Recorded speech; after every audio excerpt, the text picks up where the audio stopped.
दौंड तालुक्यातील खोर गावच्या इनाम टेकडी परिसरात सुरू असलेल्या अवैध माती उत्खननावर महसूल विभागाने अखेर धडक कारवाई केली।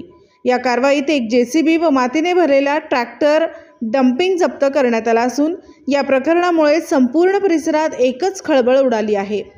मिळालेल्या माहितीनुसार माती माफिया गेल्या अनेक दिवसांपासून 9 ते 10 जेसीबींच्या सहाय्याने मोठ्या प्रमाणावर माती उत्खनन करत होते। चोरी केलेली माती वीट भट्टी व्यवसायासाठी हायवा ट्रकच्या माध्यमातून विक्री केली जात होती। महसुलाचे मोठे नुकसान होत असताना गावातील लोकही या अवैध धंद्यांमुळे त्रस्त झाले होते। 10 सप्टेंबर रोजी दुपारी 11 वाजता दौंड तहसीलदार यांना या बेकायदेशीर धंद्याची माहिती मिळताच त्यांनी ग्राम महसूल अधिकारी पुंडलिक केंद्रे व अभिमन्यू जाधव यांना पोलिसांच्या मदतीने तात्काळ कार्यवाहीचे आदेश दिले। अधिकारी पथक घटनास्थळी दाखल होताच माती चोरांनी पळ काढला। तथापि एक जेसीबी व मातीने भरलेले डंपिंग ट्रॅक्टर जप्त करण्यात महसूल विभागाला यश आले।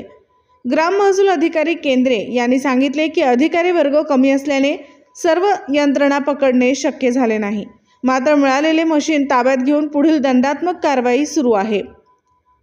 खोर पंचक्रोशीतील माती उत्खननाचे संपूर्ण रॅकेट एका प्रभावशाली राजकीय कुटुंबाशी जोडले गेले असल्याच्या चर्चाही जोरात सुरू आहेत। या टोळीने स्थानिकांमध्ये दहशत निर्माण करून शासनाचा महसूल बुडवत दिवसरात्र उत्खनन सुरू ठेवले आहे। त्यामुळे या माती माफियांवर कठोर कारवाई व्हावी अशी मागणी ग्रामस्थांकडून होत आहे। खोरमधील या धाडसामुळे महसूल विभागाच्या कार्यवाहीचे कौतुक होत असले तरी अजूनही उर्वरित तस्करांवर कारवाई होणार का याकडे संपूर्ण तालुक्याचे लक्ष लागले आहे।